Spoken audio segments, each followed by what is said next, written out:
collect an offering to support not only our ministry and cover our expenses, but also to be able to bring in other guest speakers. I'll give you a heads up right now, too. In October, we're going to be bringing Mike Riddle with Creation Training Institute. He'll be coming to town and giving his talk. And then in November, if you recall, 2 years ago in November, we had a guy by the name of Jay Siegert with Starting Point Ministry, and he'll be coming back in November because he lives in Wisconsin, I think. Almost as cold as Michigan, right? Yeah. Okay. So, and he says, getting out of Wisconsin in November is a great idea, especially if you come to Arizona. So he'll be doing that, and he'll be getting some talks. And I was really impressed. I met him for the first time 2 years ago, but his talks and some of his videos, it's like he's bright, he's right on. It's good. So you won't be disappointed with that. Offerings. If you want to become a member, a voting member of the Arizona Origin Signs Association, you can see me and we'll set you up. You basically make a donation like you would an offering, but then you get a membership card, which enables you to an automatic 10% off any regular price item at the book table. Now I have a couple things on here that are specially marked off. A few things that are specially marked off. It kind of varies. You have to, I can point to this one and say this is this much and that much, and whatever. So anyway, so that's that. I think I've pretty much covered most. It seems to me in the back of my brain there's something. So maybe while he's talking, I'll remember and I'll write it down, and then I'll tell you later. So if you'll bow your heads with me, I would like to ask Anthony. Sorry. Would you please? Sure. Heavenly Father, I thank you again for your mercy and grace. Lord, I pray that you bless the evening lecture. Lord, I pray that you touch the speaker, allow him to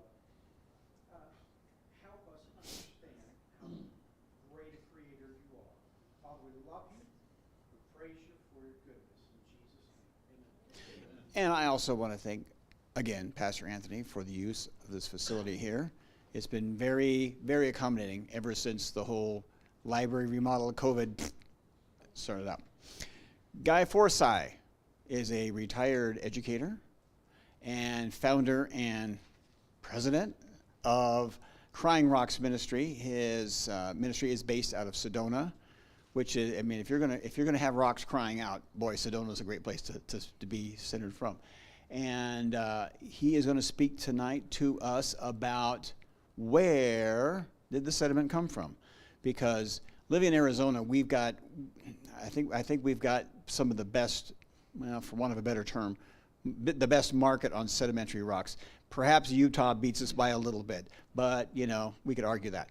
But understanding the mechanisms by which these sedimentary rock layers that you see as you're driving all around here are formed really will help you to really focus on, when you're traveling around, have those biblical glasses on, and you begin to look at the landforms. You say, oh, I wonder, oh, this must have been plain off, and then this must have been jacked up, and this is, so anyway, so you'll learn all about how that works.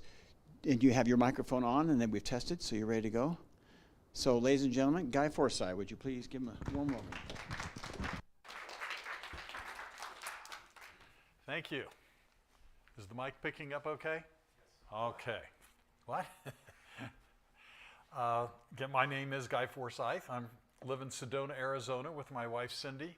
We moved here in 2003 after I'd worked 30 years as a high school technology teacher, and got interested in creation science when I became a Christian back in 1979, and have been pursuing it ever since. And when it was time for me to retire, we asked God where we should go, and he said Sedona, and we said, what should we do? And he said, I'll let you know when I'm ready to tell you. And so we went to Sedona, and being from Ohio, just learning to say arroyo was a major accomplishment, and Yavapai County, it took a year to acclimate. The West is very different. I went to a funeral shortly after I moved here, and the church was packed. It was a local artist who was really popular and well known that was a member of our church, and there were like 120 people there and 4 of us in a suit. In the East, you wear a suit. My suit is now at my daughter's house back in Columbus because it has no function here whatsoever, but people are dying back there. So I'm all prepared for going back to Ohio. In 2004, we started publishing a newsletter. And there's an issue there from 10 or 12 years ago. But we put this out 4 times a year. This is the latest issue, and it is number 76. So 76 times we have mailed a newsletter to every home and business in Sedona. That's about 11,000 newsletters 4 times a year. So that's our outreach there. You know, God didn't so much send me here to preach to the choir as much as to confront the theory of materialism or the philosophy of materialism. And that's what the newsletter is all about. I'm getting to those people in Sedona that haven't heard the other side of the argument. And it gets pretty good reception. I mean, I meet people occasionally who say, oh, you do the newsletter, don't you? I really enjoy that. They haven't been convicted by it, but at least some seed has been planted, maybe 76 times. So that's how we communicate. And we have a website that you can go to. And every time we have a new newsletter on the website, I have the links to all of the technical articles that I've used to validate the science that's in the newsletter. So it's backed up. So I have over there the latest newsletter and 4 other previous issues, because when we order, we need 11,000. Well, by the time we all get done with everything, we need about 11,400 or 500, and I usually get 12,000 from the printer. They always make sure I get some extras. So I have lots of extras, and if you don't take them, they go to recycling. I'd rather they were recycled in the back of churches or something like that. So be generous with yourself. Take as many as you would like of each one, and please disperse them some if you can. The scripture that I like to go by is Proverbs 26:4 and 5.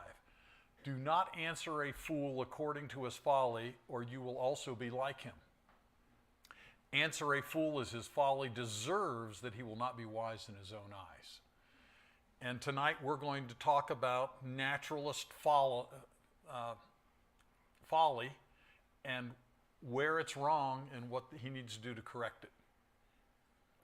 But we always have to do it with respect, love, and joy, because the difference between the person, the skeptic, and us is God has opened our eyes, and Satan still has them blinded. And so we need to remember that and always be gentle and considerate, even when the atheists get obnoxious and not so considerate. So we're going to look at geological processes of the past, how to make strata.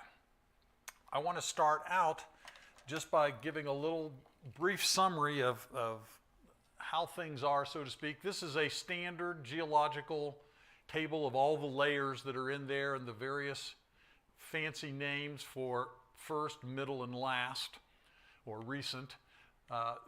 But when you see these charts, you get the feeling of, okay, this is an amount of time and it's going through and it's all the same, but it's not. From the Proterozoic and the Achaean, you're looking at 4 billion years. Then in this little stretch right here, you're actually looking at 58% of the time. And when I use these old ages, rather than say supposedly every time, just know that I'm just simply giving the naturalist perspective, because that's kind of something we have to talk about some. So right there, if this is 575 million years ago, 245 million years ago, we've actually come up 58% of the total of the time scale that's in here. And notice this whole big last section right here only represents about 65 million years. Okay, so just keep that in mind as you look at that chart. Now, if we convert that to flood time, down here is pre-flood. Then we have the early flood, and every creationist you talk to, a geologist, will put these lines in a different place. Okay, they'll be approximately where I put them, but they'll be in different places. the early flood, or the first 40 days, I think is right through here. And the reason I believe that is all of these layers are huge.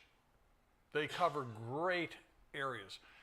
In the Permian, we have the Coconino. You're familiar with the Coconino out here. It covers several 100,000 square miles. It's big. When you get way down here in the Cambrian, you've got layers that cover several continents or parts of several continents. They're just huge layers. Up here, they get smaller. And I believe that's in the mid-flood time.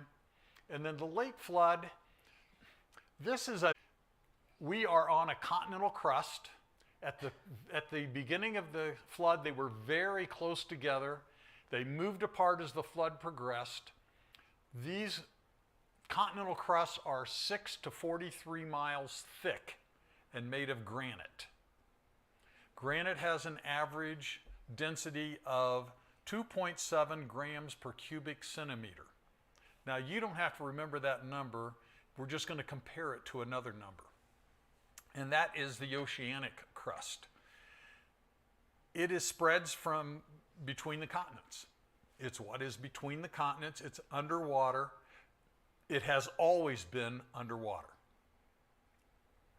Obviously, the continental crust has in some way, shape, or form been below water also at times, or we wouldn't have sediment. Okay, so most creationists and geologists at this point believe that it's not that the oceans rose, it's that, well, it's not that the continent sank, I should say, it's that the ocean rose. And you'll find out it's kind of spectacular how it rose. Notice that the oceanic crust has a density of 3.0 grams per cubic centimeter.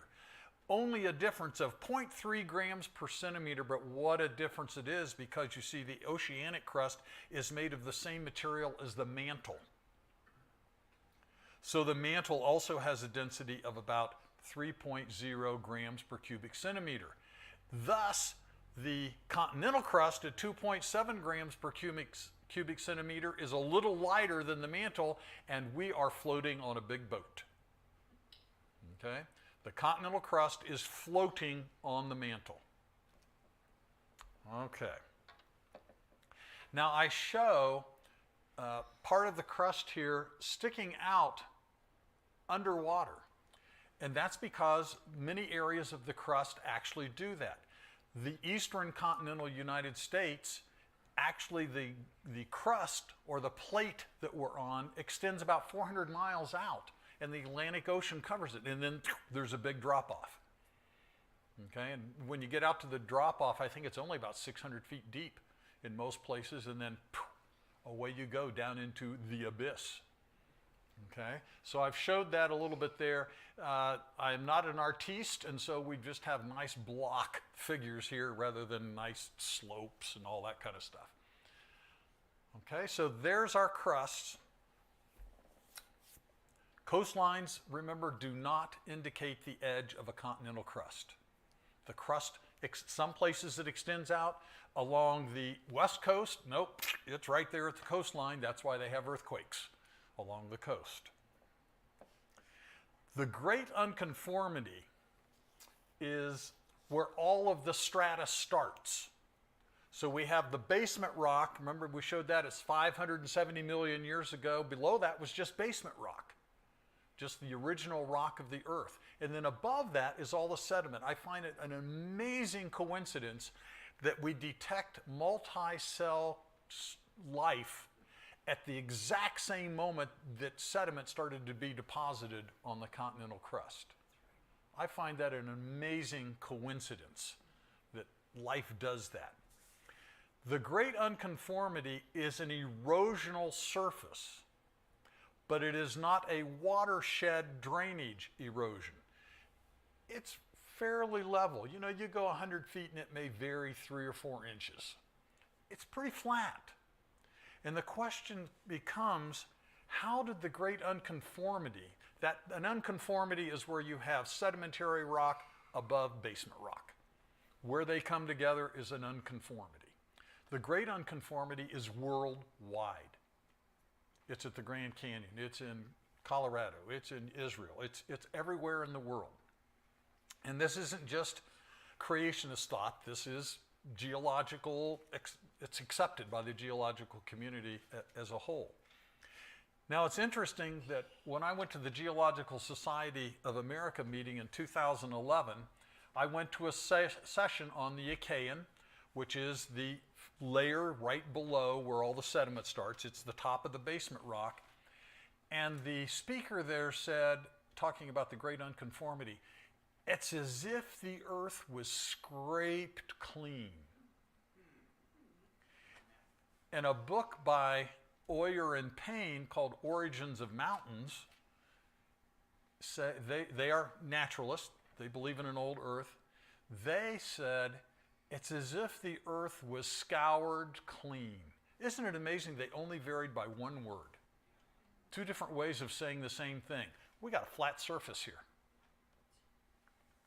And they're mystified. How do you get that flat surface? How do you get it?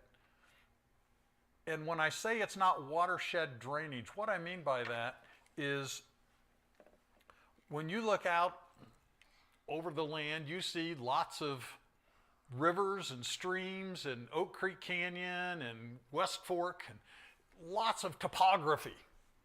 Streams, little ditches becoming wider ditches till they finally become a little stream and a bigger stream and a creek and a river and then into the ocean. And everything is sloped. Everything is sloped down to the drainage. Okay, and that's really interesting because the great unconformity, you've got basement rock, and then you've got this flat surface, and on top of it is the Tapeats sandstone in Arizona, which extends over several continents, and it's just flat across there. But what's really cool is you have what's called the Grand Canyon supergroup, which is sedimentary rock that was deposited before the flood. Okay, so things were happening before the flood occurred.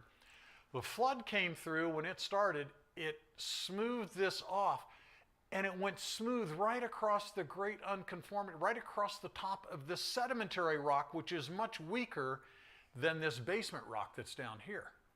Why didn't it divot into it?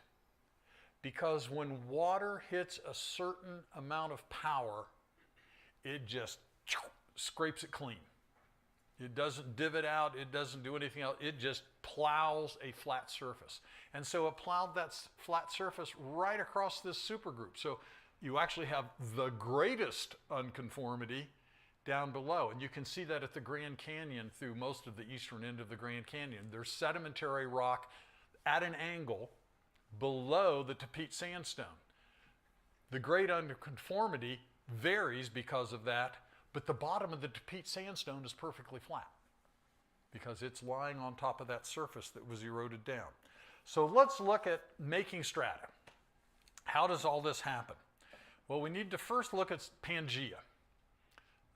Notice here's a continental margin. There's where you have the eastern seaboard going out 400 miles. You have these margins all around.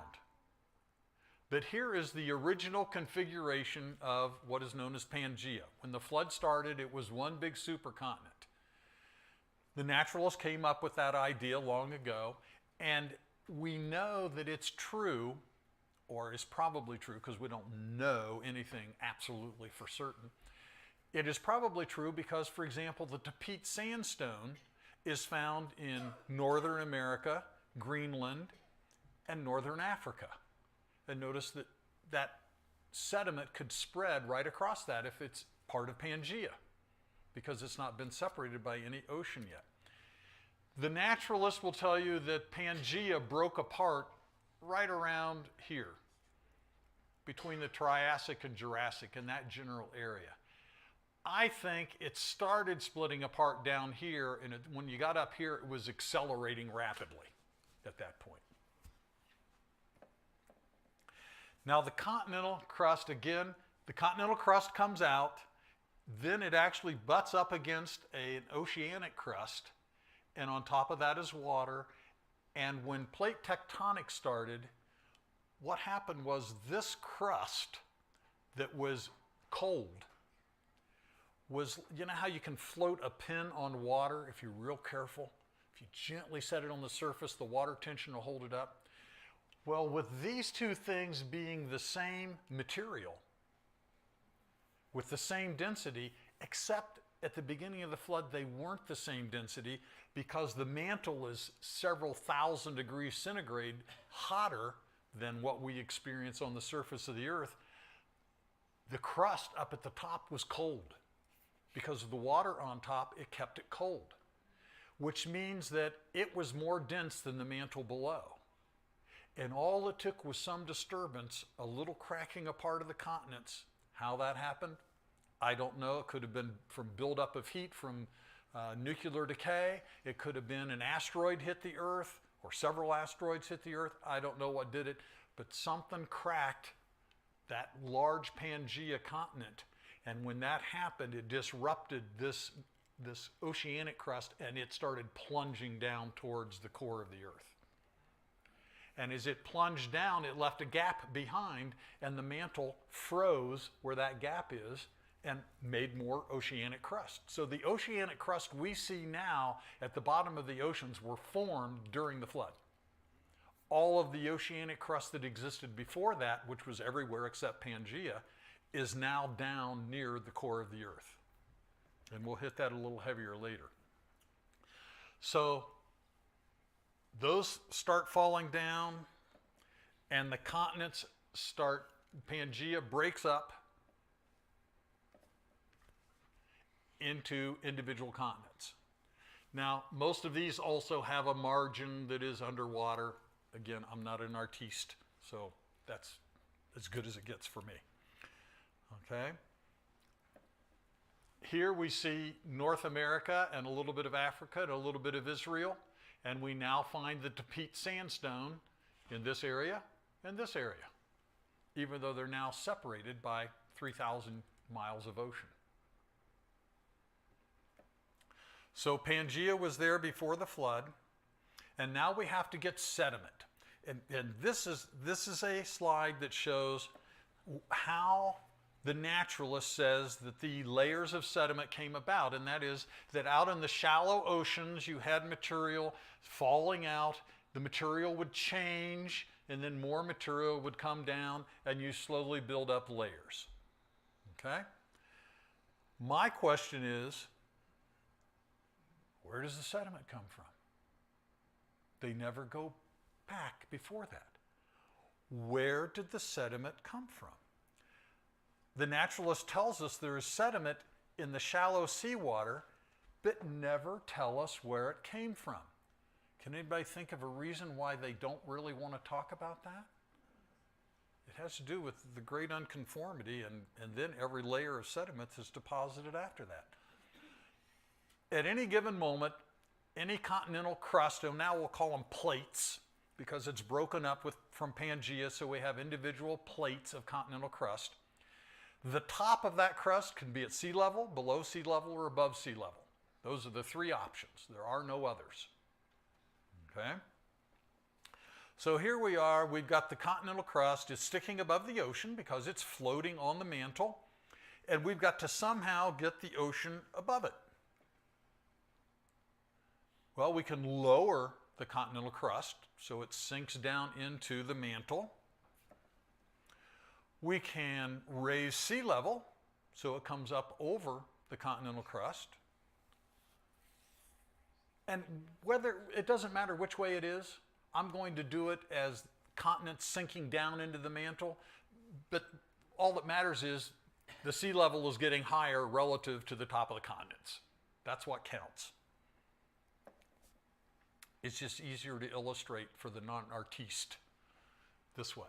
So what we're going to have is some part, and I make this as one plate, because if sediment comes off the top of one of these things and goes into the deep ocean, it's gone forever. It doesn't deposit anywhere except the bottom of the ocean. We've got to get sediment to deposit on the continental plate. So we're going to make it, part of a plate is above water and part of it's below. So what happens is sediment starts settling out, and we get sediment there just like they showed in that movie or the video that I had there, and that sediment comes down, makes a layer. Comes from the continent, though. Ah, yeah, we're going to get to that. It's got to come from a continent somewhere. So then that goes above sea level again, so it can harden into a layer of sediment, or maybe it stays kind of soft, it doesn't really matter. But there we are, we're sitting there, and now it's going to go back down under again. And we've got different sediment in the water now, see, because it's been up there millions of years, we've got time for the sediment in the ocean to change. So that now we can get, for example, above the Tapete sandstone, we can get the Bright Angel Shale. And that layer forms and it comes back up. And eventually we build up several dozen layers of sediment. Of course, that continental crust doesn't have any sediment on it yet. But amazingly enough, at approximately 50 million years ago, suddenly there's erosion. All those flat plates now get eroded into what we see today. Okay, because the layers are all flat on the top and bottom. There's been no rain to erode it away, apparently. So where did the sediment come from? Well, as you said, it has to come from one of the other continental plates or part of the same continental plate. It's got to make sediment. And to do that, we have to have rain, and rain forms little divots that become bigger divots, that become little streams, that become bigger streams, that becomes lakes and rivers and creeks, and then eventually drains into the ocean where we can get the sediment, that yellow sediment out there, so that it can make a layer. So now we have the layer, and it comes above. And now the other part of the plate is going to go down, because remember, we have approximately the same number of layers on all of the continents.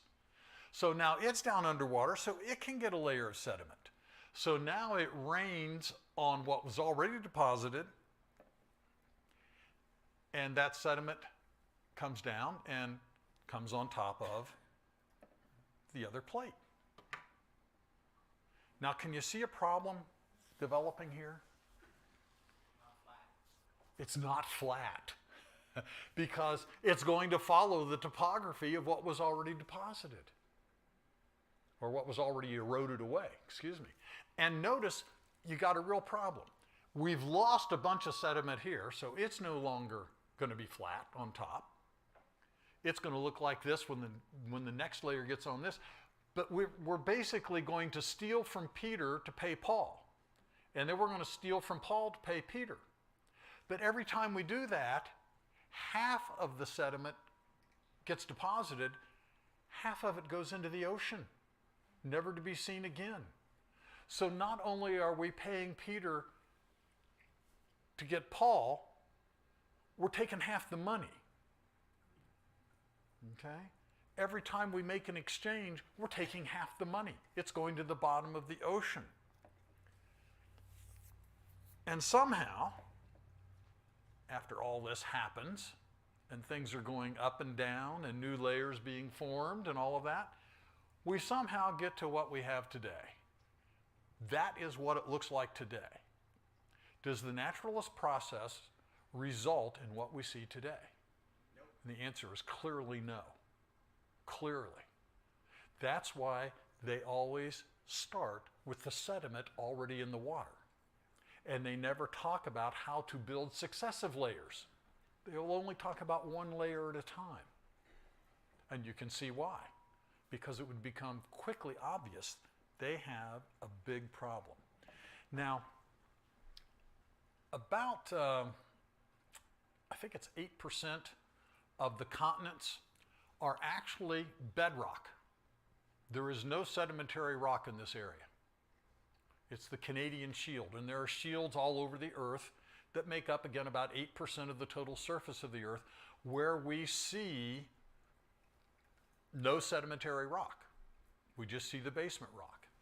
But even the naturalists will tell you they believe that there was sedimentary rock there at some point, we don't know how deep, but that these areas are generally found where glaciers formed, where the ice cap formed, and as the glaciers moved, they scraped off the sedimentary rock that was in place there.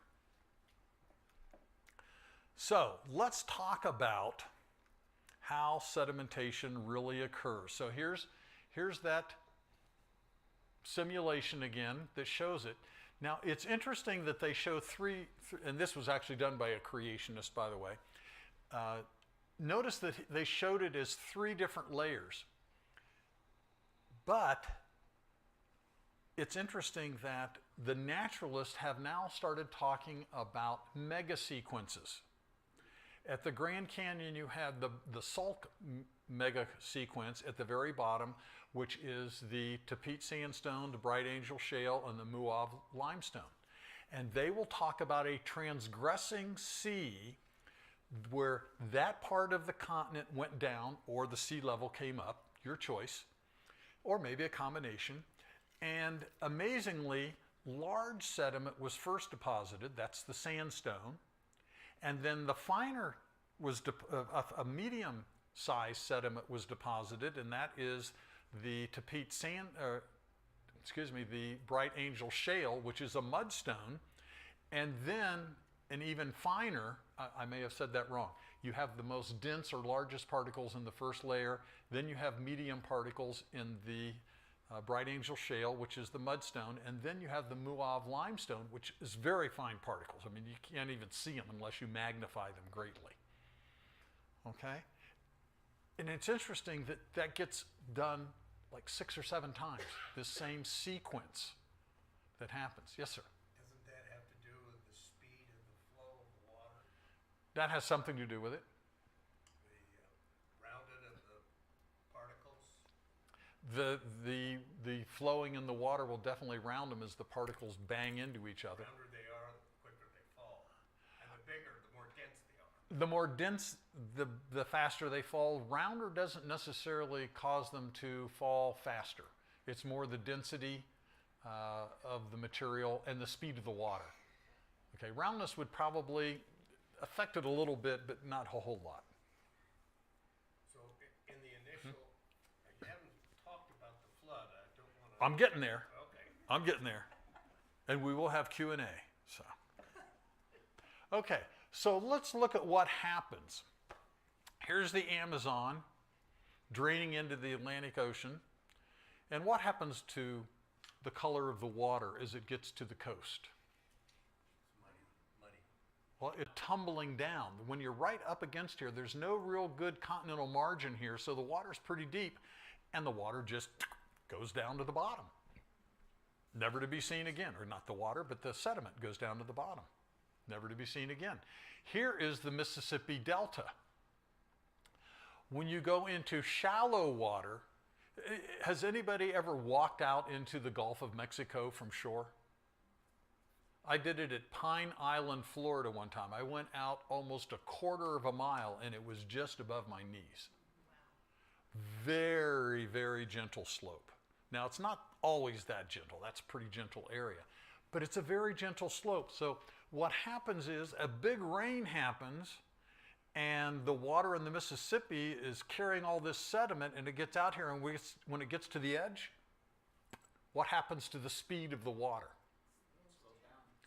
It slows down. In fact, it stops. It literally stops. And the biggest factor in sediment transport is the speed of the water. You stop the water, the sediment falls out. The water hits, or the water of the Mississippi hits the ocean here, it stops, the sediment falls out. Now, we can see that there's land, this delta is land, and the river is branching out in this land. How did the land get higher than the river? Well, delta gets deposited during floods. The water level goes up 10 feet, 20 feet. It's depositing all that sediment that it's carrying in this flood stage, and then the flood stops and the river level goes back down. And now it's flowing through these little streams or rivers, riverlets that are going through the delta. That's how stuff really gets deposited. Here is a video of flowing material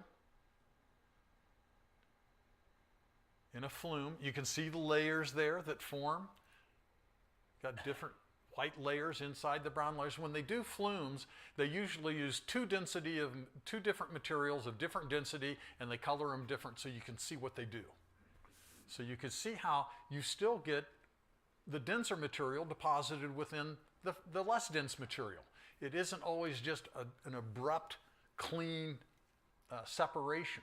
Sometimes you get multiple layers. Naturalists will say, well, that's tides coming in and coming out, and it slowly builds up over millions of years. Well, no, it can be one quick deposit. Now that has implications. So now we're going to build up. Notice that we had a fossil deposited here.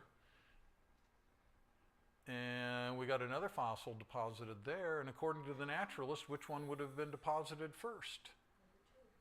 Number two. But in reality, number one was deposited first. We knew this was going on in the 1800s, the mid-1800s. How did that get discovered? The invention of metal ships. Metal ships were much bigger and heavier than wooden ships, so they go deeper into the water, and all their wonderful harbors that could take on a wooden ship suddenly had a problem with metal ships that weren't deep enough. So they had to dredge them out, and they noticed that this would come out an end, and they'd be dredging in here, and where they were dredging looked just like out at the end. Okay, because the material's getting deposited. And notice that as this material got deposited, it got sorted. The denser material gets dropped out first, and then the middle, and then the least dense gets, it's all deposited at the same time, but the water literally sorts itself. If you take two different materials and just pour them down into a pile, they will form stratolines on that pile. I was at the GSA one time. The vendors are there, and they're selling these things where you can do simulations with the two different materials, and a lot of times one of them's orange and one of them's white, and they're different density. And this woman was doing a demonstration on one of these, and she says, "Okay, I'm going to shake this up." And as she shook it up, it formed layers in the bottle when it was dry. That's just what happens. So what we've got to have here is fast sedimentation. Okay, we've got to get down these layers. We've got to put down big layers at once. It's going to happen fairly fast. And one of the things that tells us that that's what's happened is fossils. That is a layer of fossils. Look at that. That's two different places. Those layers of fossils, those creatures didn't just die in place and lay there. God made it so that when a creature dies in the ocean, its shell gets dissolved because some other creature needs that material to make its shell. Okay? They don't just lay there. In Utah, there's a road in southern Utah that you can go up, and it's in a wide valley. And as you're going north on the road, off to the right are these cliffs that kind of come up and then slope down. They're about 20 feet tall. And it just kind of comes up out of the earth, and you just keep seeing these little cliff-like things. And if you get out and walk around on the other side, you find there's a layer of oysters about 12 to 18 inches thick. And they're all along this road for miles. And then you can go 40 miles south, take a road south out of Tropic, Utah, and after you go down south a ways, you go through a little ridge like that, and you go right through the middle of it, and you look at it. By golly, there's those oysters again, 40 to 60 miles away. They didn't just die in place and stay there. That never happens. Creatures dissolve within a few months when they die in the ocean. Would that be Cottonwood Canyon Drive? I think it is. I don't remember. It goes by Kodachrome State Park. Comes out down 89. Yeah, comes out on 89. Now, here is the Tapete sandstone in yellow. Notice where it is, Africa, and then North America, a lot of North America, and clear up into Greenland. Most Permian layers and earlier are huge. The Morrison is a Jurassic, and it's smaller, but still mighty big. Now, how would the evolutionists say that formed? Well, let's see what their actual process needs to be. So here we have that area, and it's low because we got to get sediment in there, which means it has to be low enough to hold water, so it's like a big lake.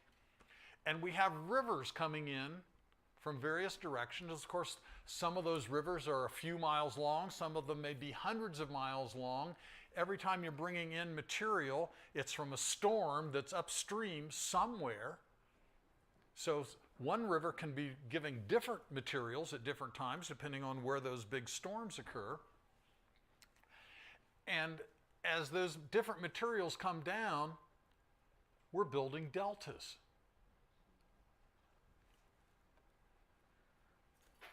And as we build those deltas and they start to overlap, we start getting this overlapping of layers. We don't get nice big flat layers that go for miles and miles and miles. Every place there's an outlet, and there's going to be hundreds of them in that area, you're going to have deltas, big deltas and small deltas being formed. With each storm, you get a little more delta. If it's a little storm, you get a little more delta. If it's a big storm, you get a lot more delta. And all these things are going to start intersecting each other. That's not what we see out in the real world. There's the coconino. There's the hermit. Dead flat surface. I mean, it is dead flat throughout the Grand Canyon between the coconino and the hermit. Dead flat. And there's no variation in here. The layers that you get in here are not showing delta buildup. In fact, if we look at delta cross sections, and these are done by naturalists, these are not done by creationists because we don't have the money to go out there and do this kind of stuff. We have to get our information from the naturalists most of the time. Here's one drawing that a naturalist made. I'm not seeing a nice big flat surface going to be produced out of that. Here's the Mississippi Delta. Look at all of that mess as all of these different materials are brought in from different storms at different times. You don't get these nice big flat layers. So do we have evidence of thick layers of wet sediment? And the answer is we do. This is along Route 14 on the west side of Palmdale, California. It's a road cut, and that's about 50 feet tall. And look at how all that strata is folded around. That strata, as it folds, is nice and smooth. There's no crumbling anywhere in any of the seams. It's all just nice and smooth, which means it all had to be extremely wet. In fact, it had to be saturated with water to get that smoothness. In fact, it had to be so saturated with water that the individual particles are totally separated from each other. Because once the particles, that water escapes out from the weight of the material and those particles start to touch, you're not going to get smooth lines here. You're going to get tumbled lines because the grains are going to start tearing each other out so that you don't get a nice smooth line, but you get a line of crumbling that goes across there. This is in Sedona. That's a class from Cedarville College in Ohio. And you can see the curve in the strata here. That's about 20 feet tall, that bed. And notice it's over here too.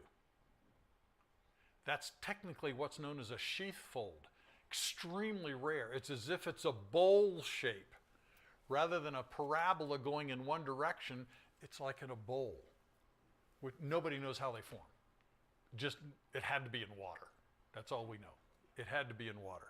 But nobody knows what mechanism does that. But the rest of the coconino is cross-bedded. If you look down here, you can see it's at an angle. And cross-bedding means that you have a top of a bed that is flat, a bottom of a bed that is flat, But the strata that's in between, instead of being flat, is sloped. And I'm going to estimate that 5% of the strata is cross-bedded. That may be high because it takes very peculiar water depth, with water speed, with material size, with how much material is in it to get cross-bedding. But here we have 2 layers that are cross-bedded, and we're going to say this is in the coconino, and we're going to look at how the next layer gets deposited on top here and how we can fold that material the way it showed in that parabola. And as another layer of sediment comes across, notice you got a little water through here. This is watery. The pressure of its own sediment is pushing down and squeezing the water out, and so that water right through there acts like a lubricant, and it just slides right over top the bottom layer. If the bottom layer is flat, it just flies right over it. If there are divots in the bottom layer, it will go down and fill the divots, but it still just flows right across, friction-free. And you'll notice you got a little bit of extra water out here front as it gets pushed to the front to make sure that it feeds down underneath so that you can lay down and you get what's called laminar flow. When you look at all of these layers, the layers are flat at the top and the bottom of the beds because you have laminar flow that's forming them. Now, I don't know how to do this as a complete video. So here we have the material coming across, but something happens. Don't know for sure what, but something happens and the top layer has grabbed the layer below it and folded it over. And this occurrence was actually, we got this from famous geologist Edwin McKee, the father of geology of the Colorado Plateau, which if you look out your window here, you can see the edge of the Colorado Plateau. McKee actually did this in an experiment in Minnesota, University of Minnesota, at their lab up there, where he could actually cause this sediment to turn over like that. But here's the thing. This sediment has to be fully saturated with water to the point that the grains are not touching each other. There's still water between the grains. This layer is going to be the same because it's a sediment flow. The naturalists tell us that the coconino was deposited in between 5 and 10 million years. Where we found these, and I found 26 outcrops of this curved strata or just around Sedona. There's actually some on Cedar Creek Trail over by Fossil Creek or by Pine and all them. I forget what the name of it. But John actually, the guy that I worked with on this, we wrote a paper on it. He actually found one, and he didn't even pay any attention to it when he found it. He was just going back through old photographs and, oh, I found another one. That happens in geology. This has to be saturated with water. This has to be saturated with water. This is 20 feet thick. This is 10 feet thick. And it all had to be deposited within a few seconds. Depositing 30 feet every few seconds doesn't take long to deposit the 800 feet of coconino. Not long at all. It's really pretty amazing stuff that these flows came down so fast. And what caused this friction to happen? Well, it's really interesting that most of the places where I found this, it was at the top of a ridge. And so I don't know what the strata was on top of it. But in a couple of places, there was still this layer of strata above it. And every time it was non-cross-bedded. And in the coconino, flat-bedded is extremely rare. Extremely rare. But every place I found this, and I also found the next layer up that did the folding of that layer, it was flat-bedded. So we think it's a change in flow regime is what it's called. It sped up or it slowed down, or it got thicker or it got thinner. Something changed in the flow of that top layer of sediment such that it got a grip on the layer below and folded it over. Now, time between layers. And we've already really talked about this with just looking at it in more detail. if you deposit a layer of material and then it sits there for a while, you're going to get rivers cut through it and what have you. And then when the next layer comes in, it's going to fill down into all those spots. We don't see that anywhere. Now, there are an occasional little place where it happens, but when you look at the size of the earth and all that went on, yeah, there's going to be an occasional time when the water actually erodes something sort of like that as it's depositing what goes down into it. But for the most part, we look around, this is in Sedona, we just have these, and especially when you see these thin white layers in the red. That's just amazing you have that thin white layer that goes all the way through there. This is a layer of limestone that is in the Schnebly Hill Formation in Sedona. It's about 6 feet thick on the east end of Sedona. It fades to nothing on the west end of Sedona. Boynton Canyon's the furthest west that I've found it. But that's a limestone. You have sandstone being deposited, then a limestone on top of that, and then sandstone again. And once again, you have those flat layers. Very flat. And in fact, this layer in Sedona is dolomite. And dolomite's interesting stuff. Today, it is found being deposited in areas as big as 2 to 3 square feet. Because to make dolomite, you have to have a chemical reaction between limestone and magnesium, and that chemical reaction only occurs at temperatures well in excess of 100 degrees. Only in the floodwaters can you get these big layers of dolomite, because the water from all the eruptions of the volcanoes underneath the sea made the water hot, and so you could form dolomite. Here's a cross-section of the Grand Canyon. See all those flat layers? They're drawn that way because they're flat. Now here's an interesting thing.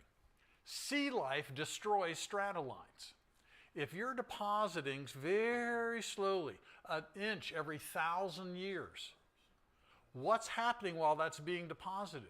Little creatures are digging and walking around. I learned that the hard way. I was explaining to somebody at the Geological Society about our stuff, and I said, and these areas are massive. And after that, John said, you know, you did real good except one thing. In geology, massive means no stratolines. It can be small, but it doesn't have stratolines. And in Sedona, I have found areas that are massive, and they're all near an earthquake, a previous earthquake. So it got shook up by the earthquake in such a way as it basically shook away all the stratolines, which means it had to be extremely wet at the time. So all of this stuff that's living on the bottom of the ocean is going to totally destroy any stratolines. So how do we get what we see? The grand climax. How do we get what we see? On that day, all the fountains of the great deep burst open. And that is going to cause plate tectonics. Okay, and talked about they're going to start to spread. With all of this that's going on, the fountains of the deep bursting forth, the old Earth naturalists say the plates always move slowly, 1/2 inch per year, perhaps. We believe that the plates moved rapidly during the flood. John Baumgartner, who is retired now from Los Alamos Laboratories, he worked there, I think, about 20 years. And all he did the entire time he was there was model plate tectonics. That's all he did. He did computer models of plate tectonics. Developed a program called Terra as his PhD dissertation. That's what he used the whole time that he was working at Los Alamos Laboratories. And it's funny because his stuff got published. And you would see a picture that he'd take of the screen of the simulation, and it would say, this is what it looks like after 15 days.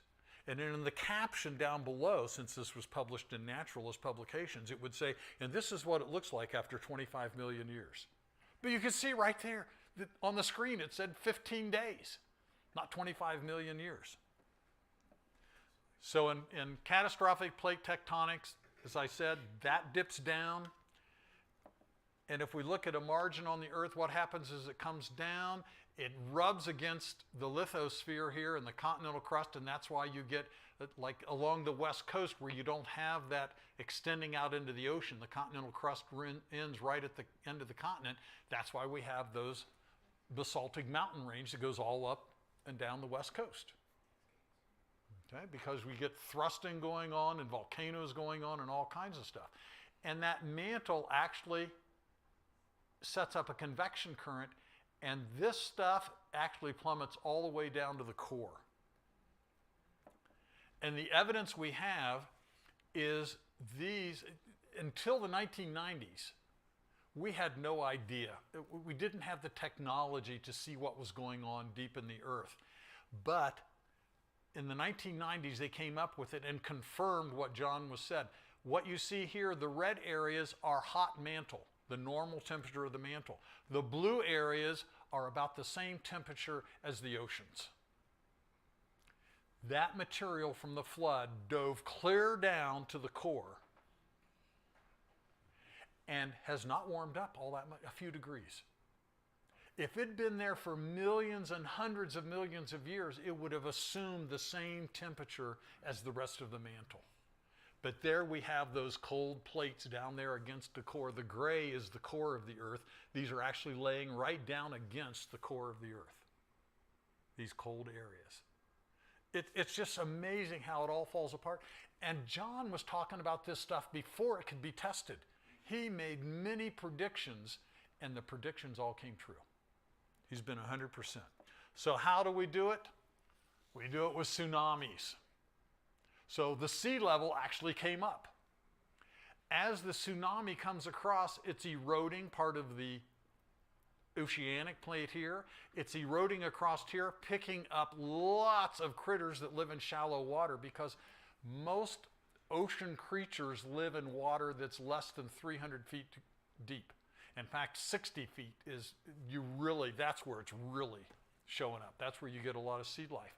And we believe that a lot of this continental crust was actually underwater and very shallow, like 60 feet.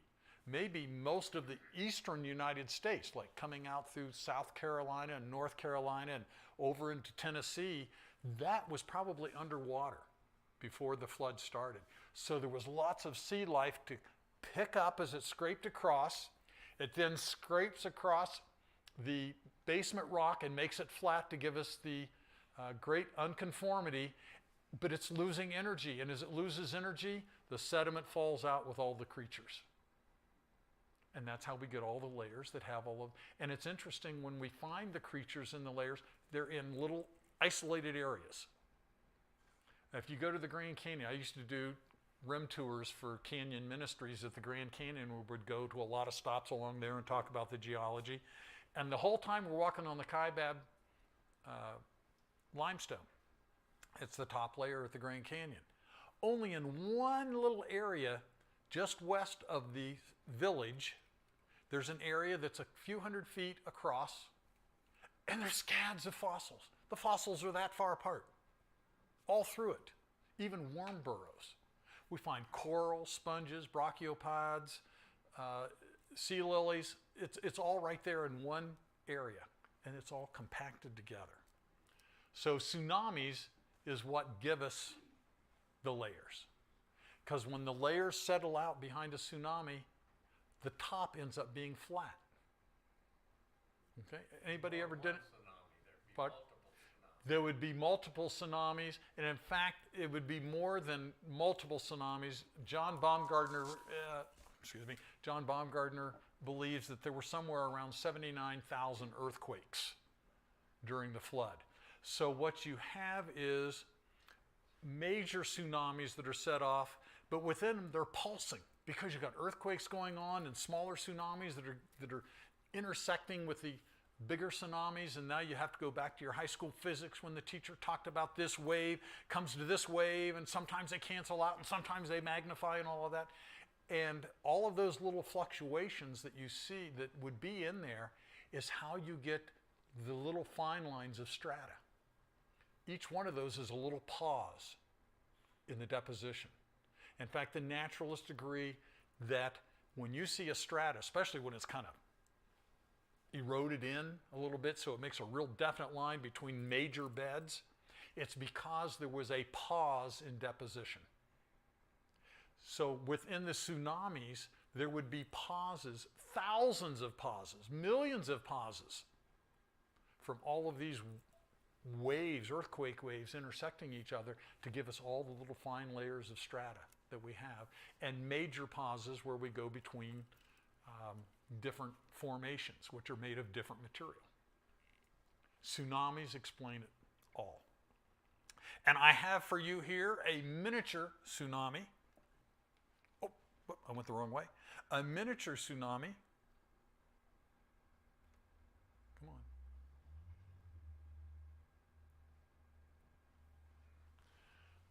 I was hiking on Bear Mountain and it had rained the night before. And this is on the trail, and this area right now, in fact, I was just up there a couple days ago, and none of this is here now. It's all been eroded away by hikers hiking on it. But look at how this material flowed down. Now, the material flowed down over stuff that looks like this. It's very rugged. It's not flat. I mean, it's not huge differences, but, you know, it's just particles and stuff that maybe is a quarter of an inch in difference. But notice the top of this mud flow is flat. And notice how homogeneous it is. It's the same material all along. So this is on a slight slope. This is the lower end of the slope.